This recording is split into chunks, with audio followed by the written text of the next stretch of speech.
What if you could install a single daily protocol that fundamentally upgrades how you feel, and more importantly, how the world perceives you? What if the master key to unlocking emotional resilience and genuine human connection wasn't some complex psychological maneuver, but an elite technique you can deploy starting today? It's the silent killer of connection. You transmit one message, but the receiver gets something entirely different.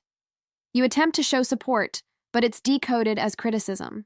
You share a point of vulnerability, and you get a strategy when all you required was an audience. It's an invisible wall between you and the people who define your world. Being misunderstood is more than just frustrating.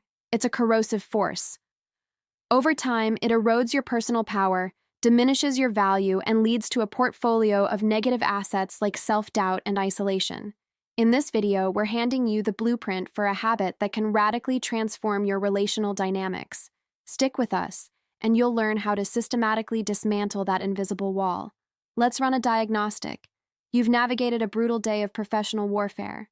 You return to your personal space wanting only one thing: a moment to decompress. Your partner greets you, ready to download the events of their day. They're speaking, but your mind is still a battlefield of deadlines and unresolved conflicts. You're physically present, but mentally you're not in the room. They detect the disconnect. Their tonality shifts.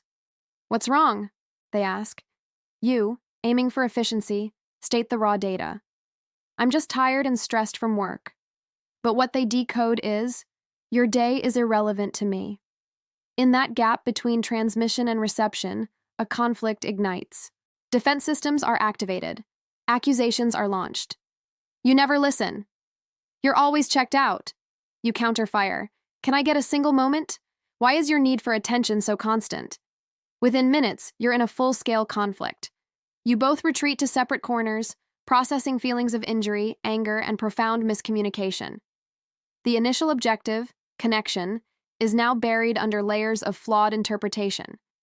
Your request for personal space was decoded as a personal rejection. That's the invisible wall in action. It's constructed brick by invisible brick, every time we project blame instead of clearly articulating our internal state. It's an exhausting feedback loop that degrades the trust and intimacy in your most valuable relationships. And this isn't isolated to romantic partnerships. This is the friction that occurs with your family, your friends, your team. It's your value being overlooked by your boss, or your perspective being dismissed by a friend. This constant state of being misunderstood compromises your mental real estate, leading to social withdrawal, anxiety, and even depression. But what if you could terminate this cycle? What if you could preempt the conflict before it even begins? For years, the conventional wisdom was to get better at talking, to consume books on persuasion, body language, and charisma. But this is all surface-level optimization. It fails to address the core issue. The malfunction wasn't in the transmission, but in the source code. The root problem wasn't a lack of speaking skills. It was a lack of data on my own internal operating system, my feelings and my needs. The true paradigm shift occurred with one realization: the art of being understood by others is a direct result of mastering the art of understanding yourself. The single most valuable asset you can cultivate is a protocol we call the Daily Emotional Audit. Don't let the formal title mislead you. This isn't a cold corporate procedure. It is a strategic investment in your own emotional clarity and relational capital. This isn't another item on your to-do list.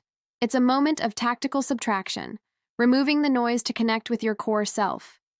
It's a simple 5-minute daily practice that builds what elite performers call emotional resilience, the architecture that allows you to absorb adversity and rebound stronger. This habit is the catalyst that links your inner world to your outer execution. You cease being a passenger to your own reactive states and take command of the cockpit.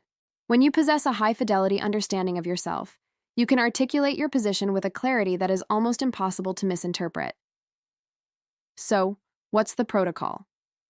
The execution is deceptively simple, designed for high performance and minimal friction. It's a 5-minute framework you can run anywhere: in your vehicle before entering your home, at your desk before exiting the office, or in a quiet room with a journal. It consists of 4 tactical steps. Step 1. Isolate the emotion. First, pause and run a diagnostic. Ask, what is the primary emotion I am experiencing right now? Demand precision. Don't settle for low-resolution labels like bad or stressed. Access the high-fidelity data. Are you feeling marginalized, disregarded, overwhelmed, apprehensive? Naming the specific emotion is a powerful act of self-awareness that moves an abstract threat into a manageable variable. Step 2. Validate the signal. Once you've identified the emotion, your next move isn't to judge or neutralize it. It is to validate it. Affirm to yourself, "It is logical that I am feeling this way." If you're feeling resentful, you could state, "It makes sense that I feel resentful given the circumstances." This is about applying the same objective compassion to yourself that you would to a valuable team member. Emotions are data, not defects. This practice is a cornerstone of building emotional resilience. Step 3. Decode the underlying need. This is the most critical step. Your emotions are signals. They are mission-critical alerts flagging an unmet need. Ask yourself, what do I fundamentally need right now? That feeling of being overwhelmed? It's likely signaling a need for strategic rest or support. That feeling of disappointment? Perhaps a need for recognition. That anxiety? A need for security or clarity. When you feel misunderstood, a core human need, to feel seen, valued, or connected, is offline. Step 4. Architect your I statement. This final step is the bridge from your internal analysis to external communication. This is where you prepare to transmit your need without initiating conflict. You use a simple communication blueprint. I feel emotion when situation because I have a need for underlying need. So instead of the accusatory, "You always ignore me when I come home," your emotional audit allows you to architect this. I feel lonely and disconnected when we don't have a moment of contact after work because I need that connection with you to feel close. The difference is profound. The first is an attack that triggers defense mechanisms. The second is a clean, high-integrity data transfer that invites collaboration and empathy. You take full ownership of your emotional reality while clearly stating the operational parameters for meeting your need. This is the core of being understood. Now, let's run the simulation again, but this time with the emotional audit protocol installed. You come home, carrying the cognitive load of a stressful day. Your partner begins their daily report. You feel the overwhelm begin to tax your system. But this time, instead of a reactive default, you execute a 10-second emotional audit. Step 1. Isolate. I'm feeling overwhelmed. Step 2. Validate. It's logical to feel this way after today. Step 3. Decode. I need 10 minutes of quiet to reset my cognitive state. Step 4. Architect. So, when your partner asks, "What's wrong?" instead of the blunt, "I'm stressed," you pause, take a breath, and transmit a higher quality message. You say, "I am genuinely happy to see you, and I want to hear about your day. To do that, I need to be 100% present. Right now, my mental bandwidth is maxed out from work. I need about 10 minutes of quiet to reset so I can give you the full attention you deserve. Can you give me that time and then I am all yours?" What is the outcome? There is no conflict, no invisible wall. The signal is received without distortion. Your partner doesn't decode, "I don't care." They decode, "My connection with you is so valuable that I refuse to engage with it on low battery." This is the transformation. The emotional audit doesn't just mitigate conflict. It reframes moments of potential friction into opportunities to build relational equity.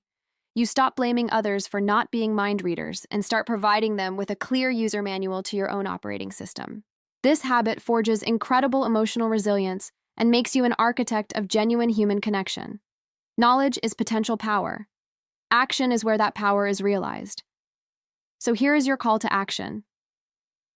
For the next 7 days, commit to executing this 5-minute emotional audit protocol once per day. That is the only requirement.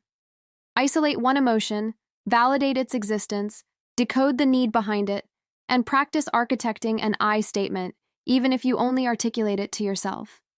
Set a calendar alert. Place a reminder in your environment. Execute the plan. After the 7 days, return to this video and report your findings in the comments. We want to see the data from your experiment. The drive to be truly understood is a fundamental human algorithm. For too long, we've been told the solution is external, to persuade others, to argue more effectively, to increase our volume. but the master key has been inside you the entire time. The simple, profound habit of the daily emotional audit is your point of origin. This isn't about changing your core identity. It's about learning to accurately and strategically transmit the value of who you already are. It is the practice that builds the emotional fortitude to navigate any storm, and the communication protocol that demolishes the walls between you and the people you value. You already have the capacity to be understood. It's time to activate it.